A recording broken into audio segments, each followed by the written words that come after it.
It was supposed to be a quick flight, Portland to San Francisco, 1 pilot, 2 passengers. But when a freak storm slammed into their single-engine Cessna, their fate took a chilling turn. What happened next would horrify the nation and change aviation forever. On Saturday, March 11, 1967, a small Cessna 195 departed from Portland, Oregon. Aboard were the pilot, businessman George H. Lambert, and 2 friends. The trip to San Francisco was expected to take just a few hours.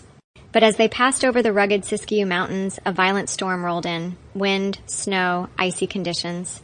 The pilot radioed for help, and then silence. The plane vanished. For weeks, search and rescue teams scoured the area. No signal, no wreckage. Families feared the worst. But the truth was far more horrifying than anyone imagined. The Cessna had crashed into the remote Cascade Mountains. Against all odds, all 3 men survived the impact. But they were stranded, injured, freezing, and completely alone. With no working radio and surrounded by snow, they faced a brutal choice: stay with the wreckage or try to hike for help.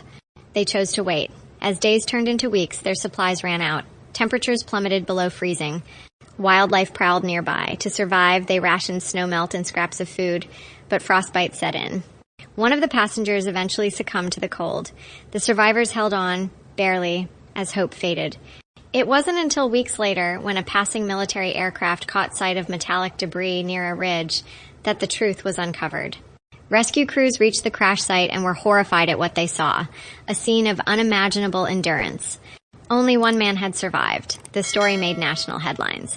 Aviation protocols changed, especially flight plans, radio checks, and emergency beacons. That mountain crash exposed the dangers of isolated flying and the extraordinary strength of the human will to survive. If this haunting true story gripped you, hit that like button and subscribe for more real-life survival tales. Because sometimes it's not the crash that kills, it's what comes after.